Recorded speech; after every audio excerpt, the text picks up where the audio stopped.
I thought I understood the economy pretty well until I saw the extraordinary amount of money that the government is running outside the law. The president of the largest pension fund in the country was there, and he looked at me and he said, "You don't understand, it's too late." I said, "What do you mean it's too late?" He said, "It's too late. They've given up on the country, and they're going to move all the money out of the country starting in the fall." But what I later came to realize was what he was talking about was they were implementing a financial coup. They decided to move to a process where essentially the bankers controlled both fiscal and monetary policy. They were going to do it on the just do it method and lever up the debt, issue tons of debt, and suck all the money out the back door and essentially have a financial coup d'etat, which is exactly what I think has happened. Where they want to go is they want to go to an all-digital financial system with programmable money. If you look at programmable money, it's not a currency, it's a control system. Centrally, the rules can be made by the banks or the central banks where you can shop, who you can buy from,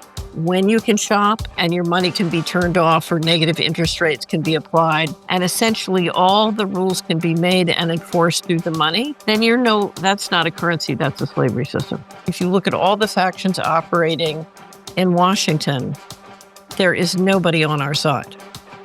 They are all trying to implement the control grid. And the question is, who's going to control it and who's going to make money on it?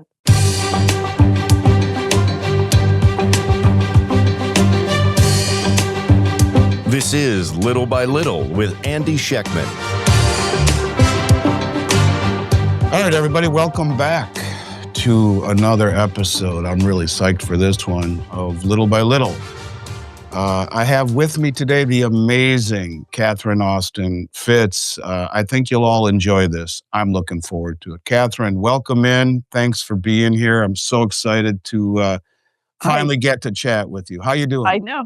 I'm doing great. And as I said, I finally get to meet Andy after all these years. Yeah, we have a lot of symmetry in people we know and in people that we speak to. And I've always wondered why the heck haven't our paths crossed sooner. I'm thrilled to have you here. I'm thrilled to maybe get to take you to dinner in a month or so when you're down this way. But I'm also very excited to hear what you have to say about some of the questions that are, I think, on my mind and maybe on others. So without further ado, again, thank you so much for coming here. Let me start by asking you just a basic who you are for listeners maybe who are meeting you for the first time. I know that you've worked on Wall Street. You served at HUD, overseeing the FHA, and you went on to build the Solari Report. Can you give us a short version of your journey, perhaps? And maybe was there a moment that convinced you that you'd spend your life studying how money and power really work? So as a young child, I watched my neighborhood destroyed by narcotics trafficking and mortgage fraud. And every time I asked an adult sort of why this was happening, it always came back to money. So I thought, well, what is this money thing? And how can I figure out how money works in a neighborhood? I used to watch Andy. We had 4 boarded up, had foreclosed properties that were empty for 4 years. And we had a family of 6 across the street living in a 1-bedroom apartment. And I thought, this makes no sense. What is this money thing and why does it make no sense? So anyway, what I didn't understand was to understand how the money works in West Philadelphia, just in a 4-block area, you need to understand how all the money in the planet works. So I went to Wall Street. One of the reasons I went to the firm I went to was you could circulate and work in many different departments because I wanted to know all the markets. And so literally I worked at Goldman Sachs for the summer, and then I worked at Dillon Read and became a partner. And I worked in almost every area in an investment bank. I loved investment banking. That's what I am really, is just an investment banker. And I finally realized, at some point, this is all rigged from Washington. I've got to go to Washington and figure out how the central bank and Treasury operate. And so I went to work in the first Bush administration as the Assistant Secretary of Housing. One of the reasons is because HUD has one of the greatest, outside of the Federal Reserve, HUD has one of the greatest databases of, financial interests in communities. So if you want to know how the money works in 3,100 counties in America, HUD's a great place to go. Anyway, so that was my career. And then I made the foolish mistake of trying to stop the mortgage fraud and ended up in litigation with the Department of Justice for many, many years. And in that process, it forced me to dig down and look at the covert economy and what was really going on. And, I thought I understood the economy pretty well until I saw, sort of the extraordinary amount of money that the government is running outside the law. I realized I didn't understand. And so I did all of that while I was litigating. And then when it was over, I decided to start the Solari Report. I love investment banking, but you can't go back into investment banking if you're going to tell the truth. And so I had to choose the truth or investment banking. And so I started an investment advisory firm, which now just does investment screens. I no longer do investment advisory. In the Solari Report, I immediately got a lot of clients, and they were all asking me the same question every week. And I thought I can't possibly answer the same question 50 times a week. So I ended up starting a podcast, and it grew into the Solari Report, and that's where I am today. It's almost you can make a movie off of that. No, they already did. It's called Enemy of the State, and it's already been made. Yeah, yeah, I understand what you mean, but it's fascinating, and how dare you do something like try and put an end to mortgage fraud? But and I'm going to put this. I almost am embarrassed. When we were offline, you mentioned that you're in the cold state of Minnesota. That is my home state. I used to be very, very proud to be a Minnesotan, and Little House on the Prairie, Mary Tyler Moore. Yeah. Sleep with your doors unlocked. That was all true. I raised a family there. I spent 50 years there. We've had an office in Florida for 18 years, and in the midst of the beginning of Minnesota losing its mind, leading the nation's charge in defunding the police, letting the city literally burn down for 3 days before the mayor or the governor did anything to help it, I left and I came to Florida, and I haven't gone back. I'm almost embarrassed to admit that is where I am from after what we have seen. So in this light, you've said repeatedly that what we have in the United States is not just a financial problem, it's a governance problem. Well, I would agree with that. Right. And you go further to say almost like a bank robbery. I'd agree with that too, seeing what's going on in my home state. Right. Can you explain what you mean by that in plain terms, and just maybe how it shows up in real life other than what I just explained? Yeah. So let me tell two ways of going at the question. The first is when I had a company in Washington, the company that was trying to stop the mortgage fraud, I discovered relational databases, and I realized, because if you go to the White House budget, you'll see, here's how the money works in housing. Here's how the money works in military. Here's how the money works in transportation. You don't see, here's how the money works in the jurisdiction from which you vote for political representation. So you don't see, here's how the money works in your congressional district. Here's how the money works in your county. Here's how the money works in whatever your city council represents. And that's what you need. If you're going to hold your political representatives accountable, you need to see how the money works on a place-based basis. If the small businesses in a neighborhood are going to, sort of be successful together, you need to see how the money works around you, because the federal government money, directly or indirectly, is as much as 50% of the GDP of a county or a place. So we discovered relational databases, and we started to collect up all the federal data that was available publicly and put it in a database so people could basically look at a financial statement and a balance sheet for their jurisdiction. And what I discovered, because we started to simulate, well, okay, if we were just going to spend this money in a way that would make the neighborhood as wonderful as possible or the economy as successful as possible, how would we change it? And one of the things I discovered is the expense of central control is more than anybody can imagine. And the economy is very much suboptimized because the money is spent to buy political control or to implement control. It's not spent to make the economy wonderful.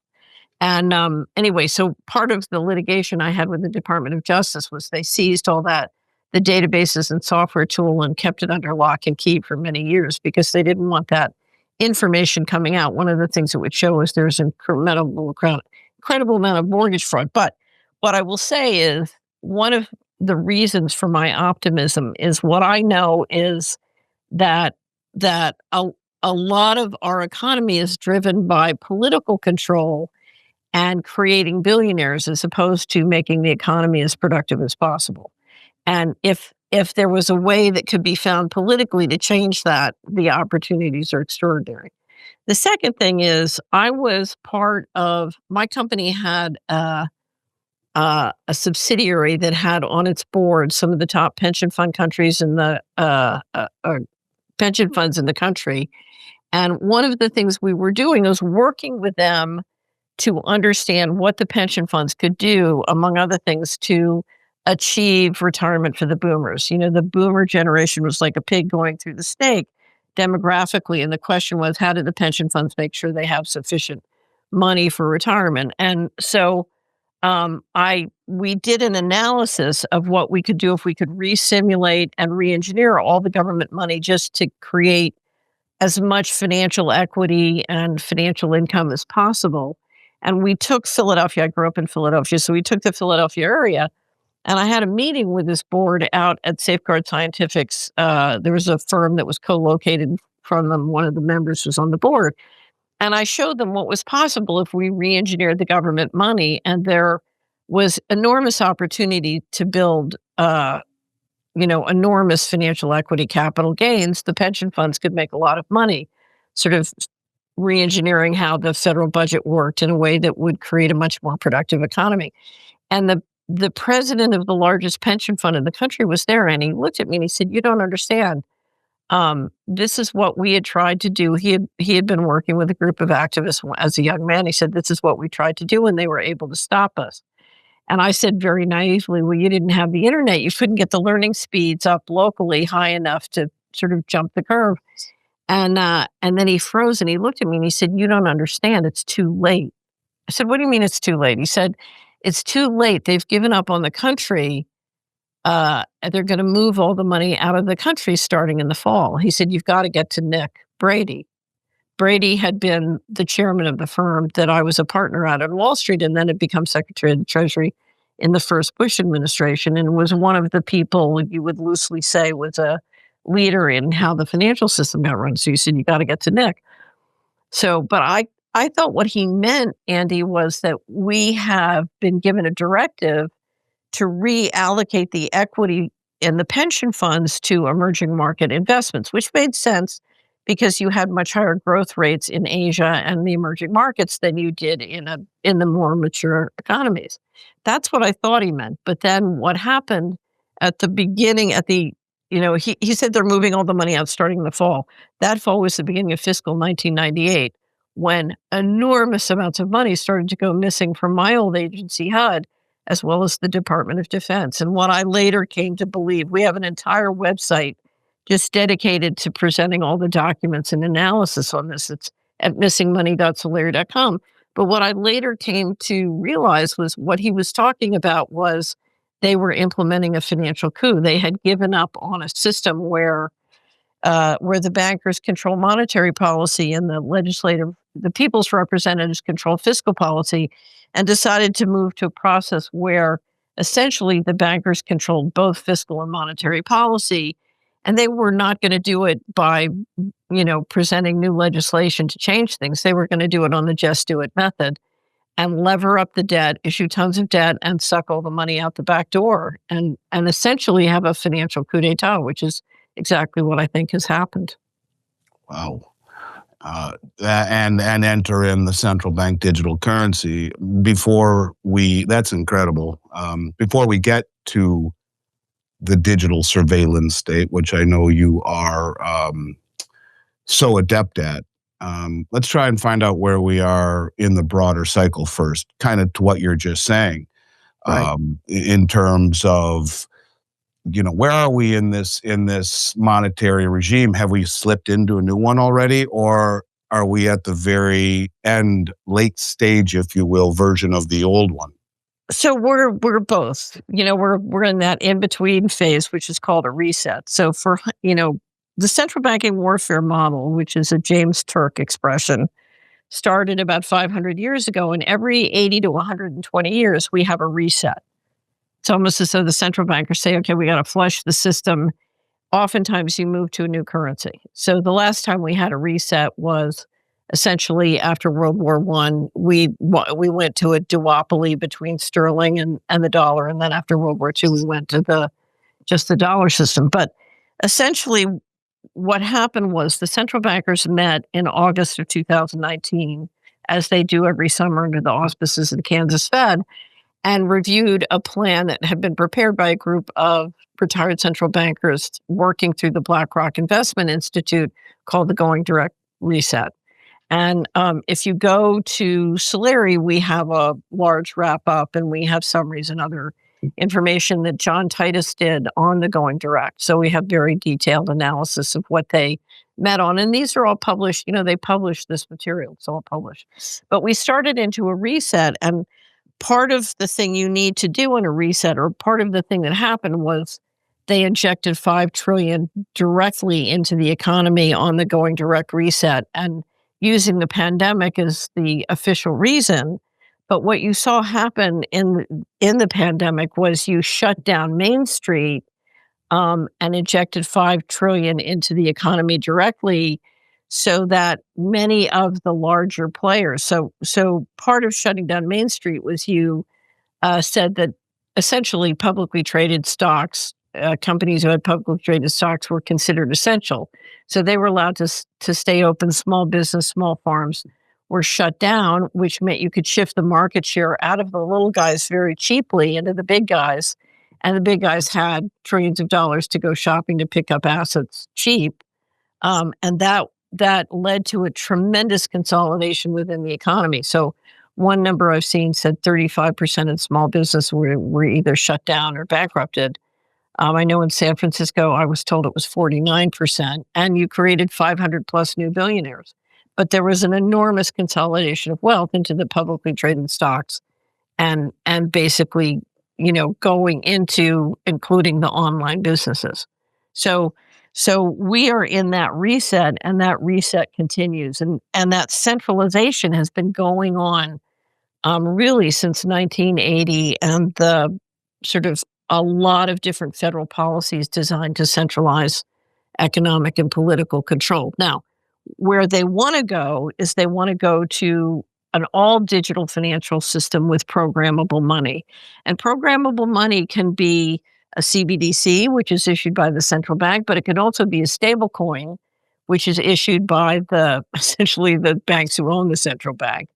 And programmable money can even work with asset tokens. The Clarity Act is passed in the House, and the Senate version is now being debated. And there are many big, there are many big issues being debated in that, which could have a very dramatic impact on the federal government. So what they're pushing for is to end currency as we know it. So if you look at programmable money, it's not a currency, it's a control system. So if you have, whether it's a credit card or you have digital money of various kinds, but centrally the rules can be made by the banks or the central banks, where you can shop, who you can buy from, when you can shop, and your money can be turned off, or negative interest rates can be applied. Taxation can be decided by the bankers, so no representation. And essentially all the rules can be made and enforced through the money. Then that's not a currency, that's a slavery system. Yeah, you're the kind of person I need to sit down and drink a bottle of wine with and get deep into the weeds with this, because, I mean, literally, it almost makes the hair stand up on your arms. I remember during the Biden administration with Lael Brainerd and her intention to roll out a CBDC, working on it with MIT. And there was another gal, and I forgot her name, but she came out and talked about just what you said, that, that these tools would be able to give money, programmable money, that would have an expiration date in order to, in essence, inject some sort of monetary inflation into the system. Or, as you say, pull it out, even though it wouldn't be popular, she said, if we needed to cool things down. Heavy, to say the least. And that brings me to, the present, the Genius Act, which I know you're familiar with. And this became law in 25 and is slated to go into effect in very early 27 at the latest. And to your point, as I read it, now again, the difference between, as you eloquently stated, between a CBDC, a central bank digital currency, and a stable coin, which is part of the Genius Act, is issued by private enterprise. And as I read it, it brings stable coins into the regulated system with KYC, know your client, AML, anti-money laundering. So who you are, where'd you get your money? And one of the ones that I found interesting, I didn't know about, is KYT, know your transaction. So it has these exceptions built into it, but it doesn't clearly prohibit programmability. And I know that's a big deal Right. to you. So, So yes. real quick, just to frame this question, because I can't wait to hear what you want to say about it. If stable coins, if artificial intelligence, if the digital ID and digital money converge, are we looking at the early architecture of digital control system? And what should people know about this Oh, no, to we're know looking it's for real? architecture. You're in the trap. Once you have a digital ID, the local hardware and software infrastructure, which we haven't talked about, but we can, and you combine it with programmable money, and you don't need it to be called programmable money. So a stablecoin, if you look at the pipe, under the Genius Act, all the stablecoin issuers have to plug into the pipe that comes in through Treasury. Now, Treasury is describing that as, know your customer and money laundering and legitimate, sort of white collar crime or financial crime. But if you look at that pipe, the way they've designed it, it's designed absolutely to implement programmable money. Now, they say that's not their intention. Here's what's interesting. If their intention is to make it that way, they should specifically prohibit that in the law. And twice now, Congress has been promised to pass the president's executive order as legislation saying outlawing CBDC. And twice now, Johnson has reneged on his promise to do that. And in fact, the Clarity Act has a provision outlawing CBDC, and the Senate discussion draft. The Senate doesn't have a filed bill; they have a discussion draft called the Responsible Financial Innovation Responsible Financial Innovation Act. It's specifically pulled out of the Senate version, and so we have now seen 3 efforts to protect the right of the central bank to do a central bank digital currency, despite and that's an abrogation of, in my opinion, of both the president's and the speaker's promises. Let me ask you a question, and this is just kind of popping up in my head. So, do you think that the Genius Act, maybe we'll relate this to President Kennedy trying to neuter some of the power of the Federal Reserve by giving money creation back to the Treasury? Do you see what Trump is trying to do here? In other words, I'm trying to decide, is he the Trojan horse or is he riding on the Trojan horse? Do you see him by having the stablecoin bill where the money is in essence issued and interest rate policy is more dictated by the Treasury than by the Federal Reserve? Is it the Federal Reserve banks that are pushing back against this? Is Trump the good guy in all of this? Is my question, or do you view him as part of a puppet of a bigger play? So we at Solari have a collection it's called the Fast Approaching Digital Control Grid. And it is a collection that we update every week of everything the federal government is doing, administration and Congress, to implement a control grid.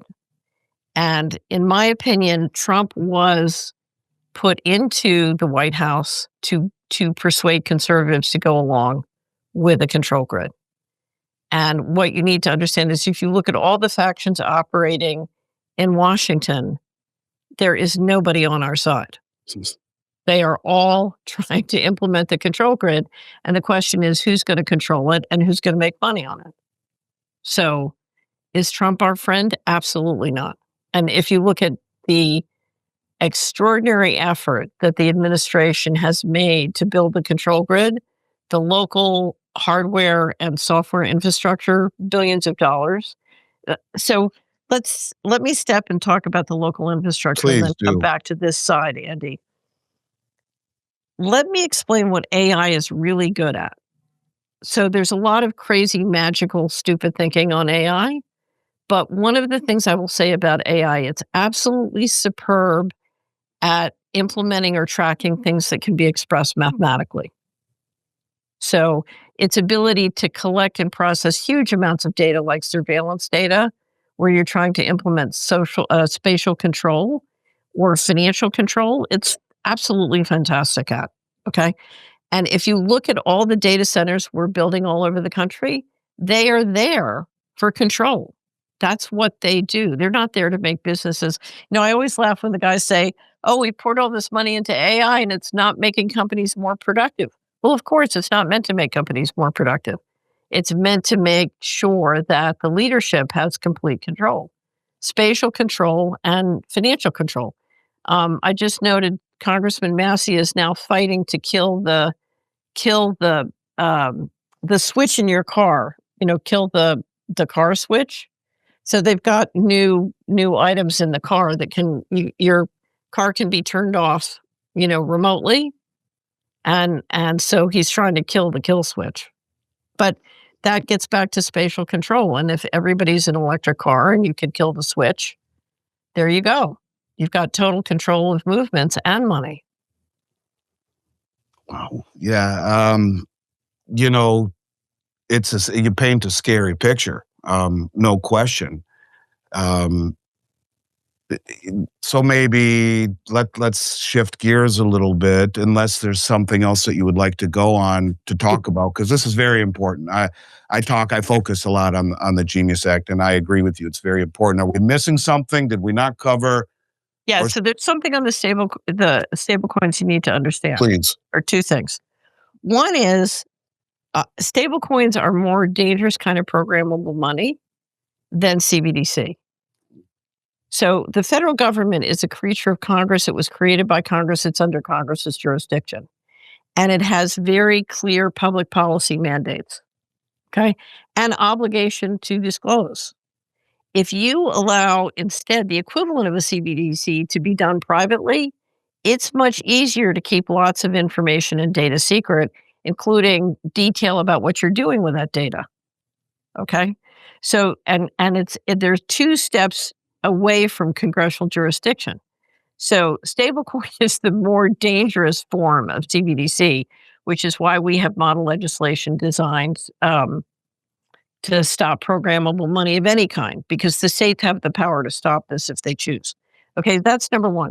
Number two, the debate right now that is holding up the passage of the Clarity Act, or the Senate version thereof, is a debate between essentially the private fintech firms and the banks about whether or not stablecoins will be able to issue rewards or pay interest to the holder. Now, let me explain why this is so important. One of the videos, we have lots of video shorts at Solari, which are great to explain all these things. I'm a great believer in trying to, use a 1-minute video short to explain a phenomenon. But the video short I used to explain stablecoins is a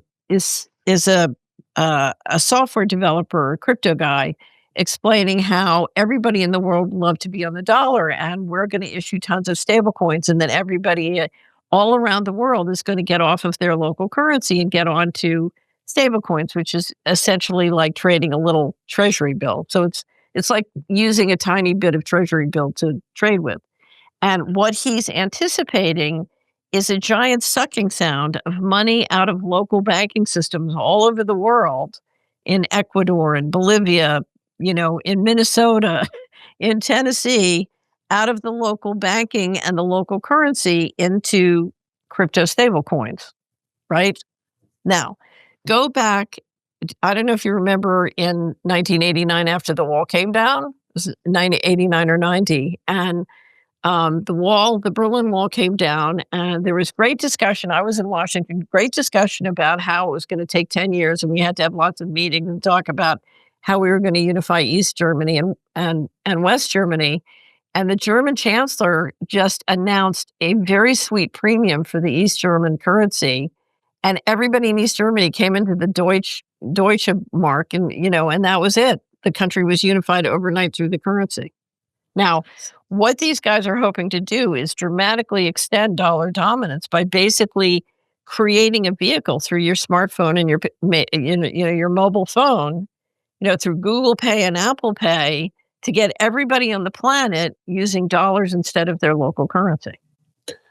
So the question that I have for you on that sucking sound, and I would agree with it, except if I'm not mistaken, the Clarity Act says that the interest attached to said treasuries is not transferable to the holder of the dollars, or which is being backed by stable coins. It's the issuer who gets to keep it, not the recipient.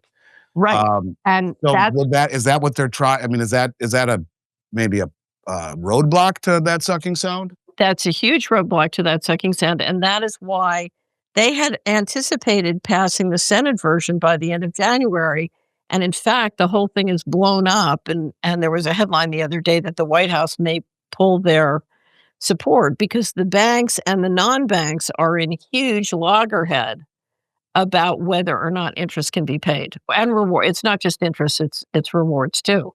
And that's why this is such a big issue.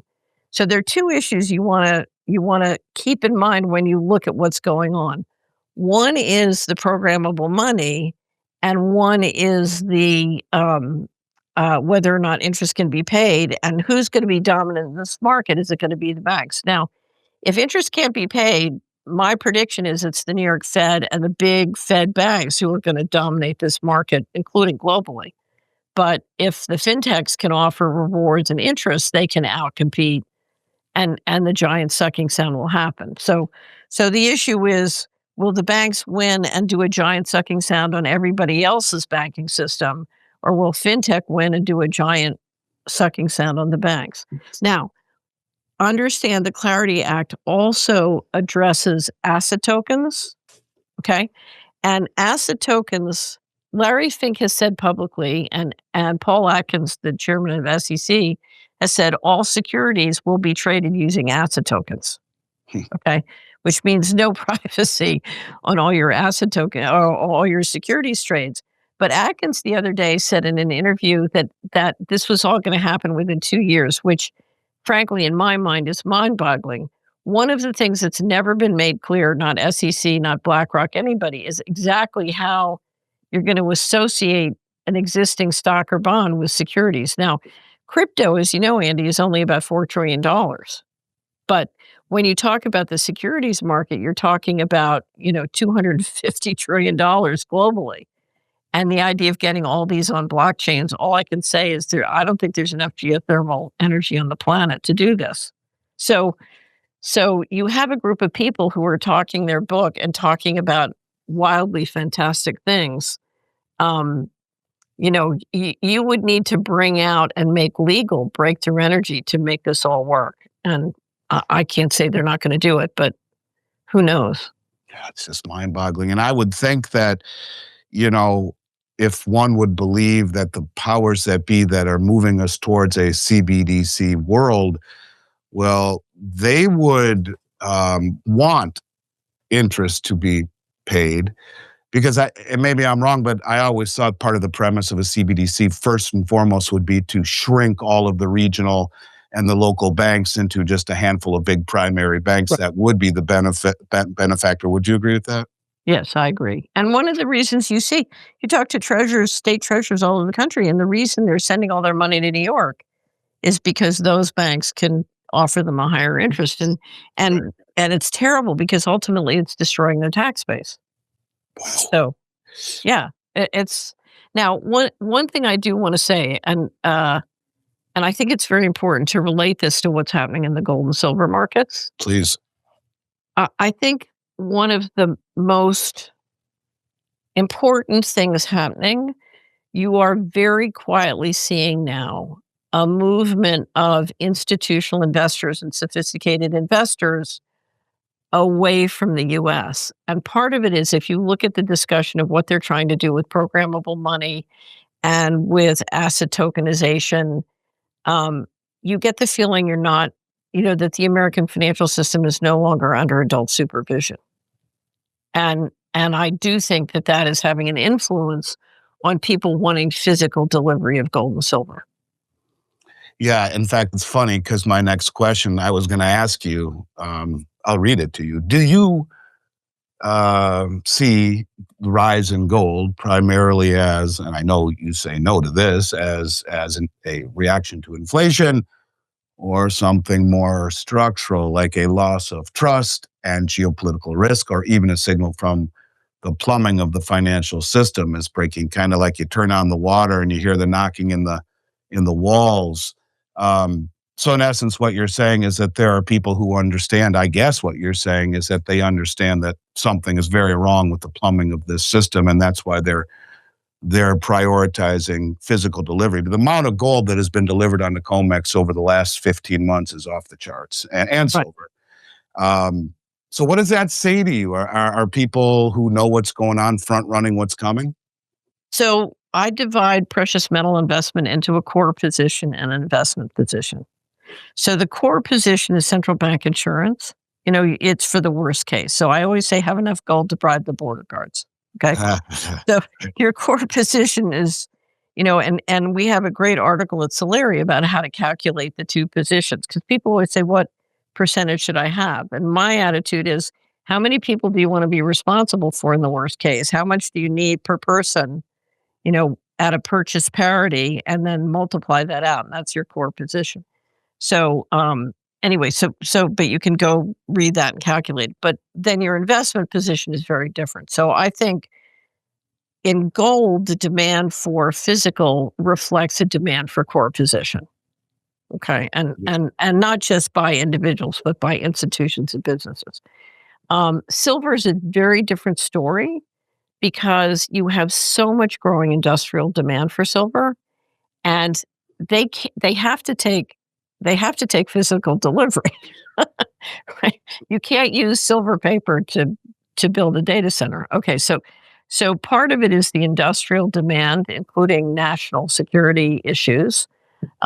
But then also, if you're going to monetize gold, being driven by the people wanting more and more core position, silver ultimately is going to be monetized too. It'll lag, but but it's coming in. They want physical.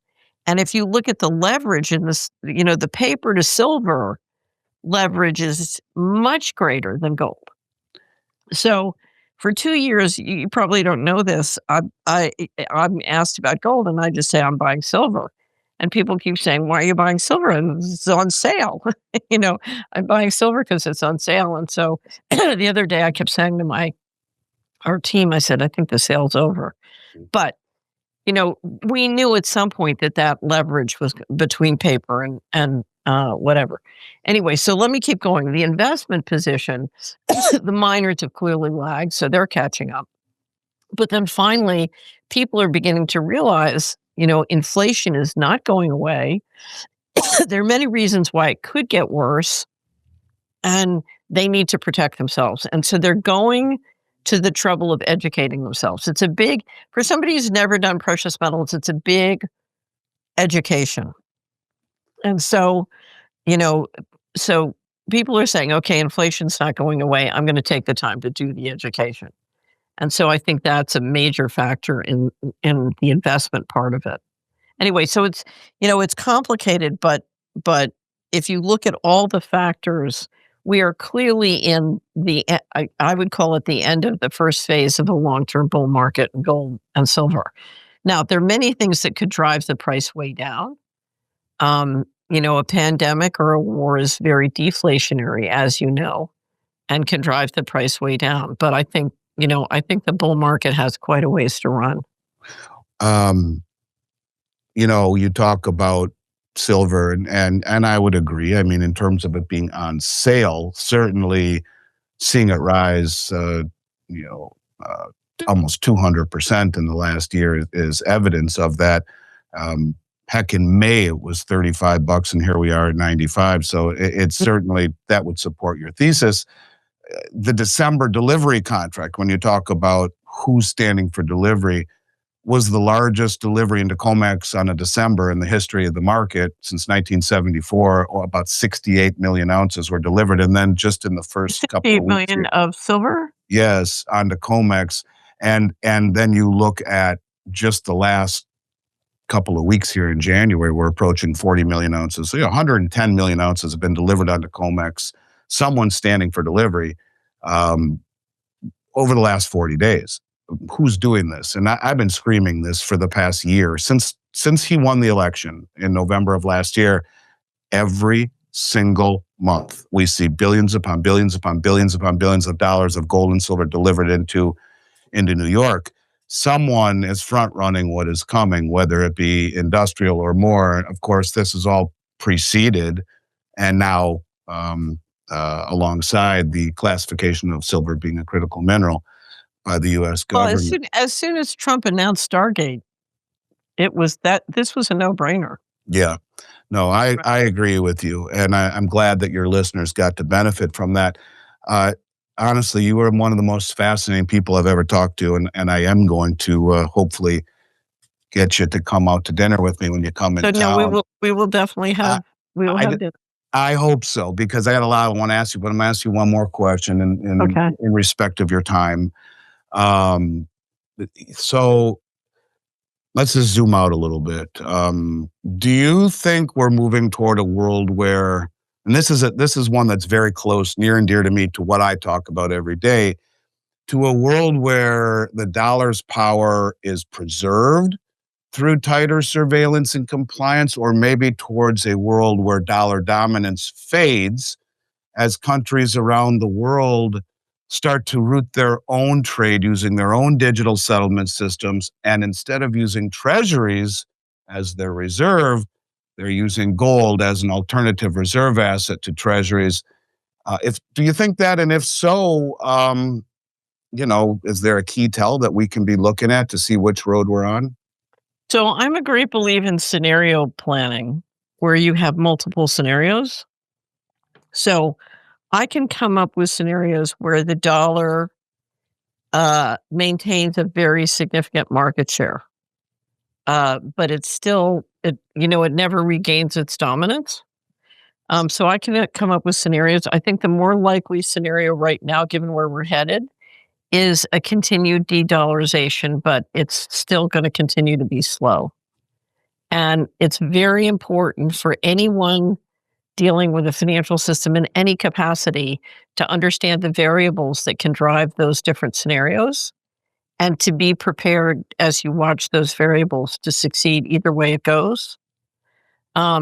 But I think if you look at a lot of the plans that the dollar-based system has to maintain dominance, if they all happen and come true, yes, it's possible they can extend dollar dominance for quite a bit longer.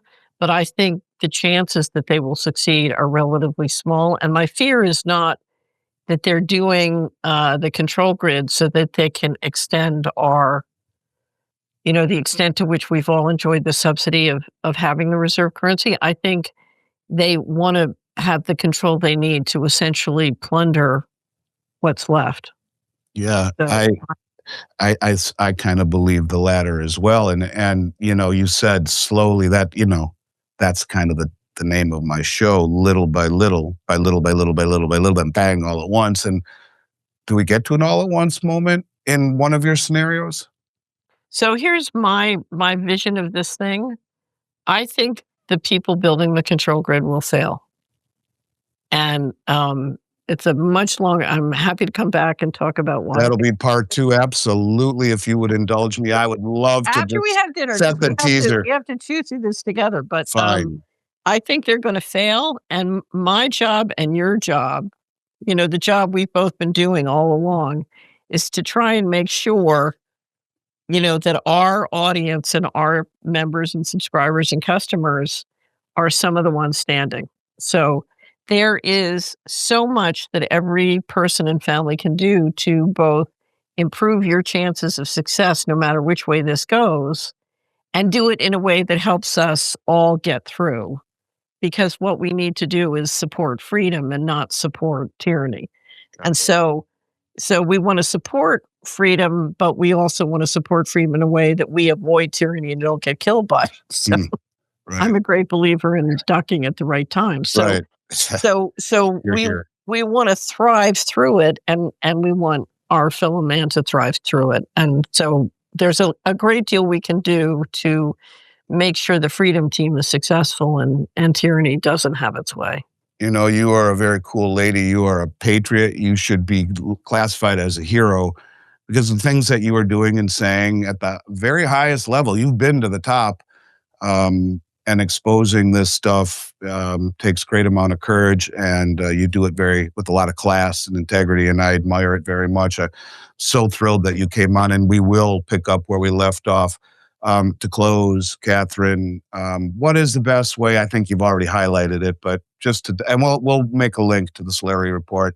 Okay. What is the best way for people to follow your work? Are there any other platforms other than? Are you on X? Do you do So other things? we're on X and social media, as are increasing numbers of people imitating me. Mhm. Right, me too.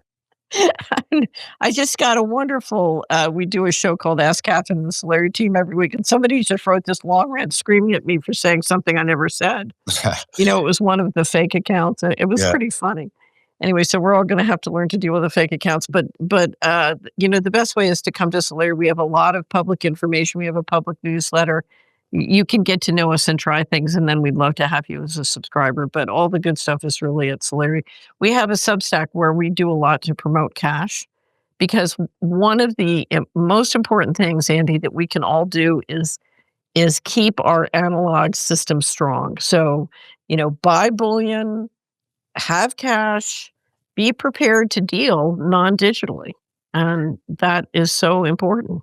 Yeah, I've told my kids, Dad, can I have some money? Yeah, here's $50. No. I don't want that money. Can you put it in my Apple Pay? I said, you got 5 seconds to take this $50 bill or get nothing. And that's big to me. I'm very big about cash, and I try to use cash everywhere. And it's becoming harder, but I love what you're saying, and I try and espouse those same virtues. I can't thank you enough for coming on. Again, you're fascinating, and I can't wait to pick up where we left off. I wish you the very, very best, and can't wait to see you in person down here in Florida when you make it on down. But again, Catherine, honestly, thank you so much for coming on, and look forward to doing it with you again real soon. You have a great day. You too.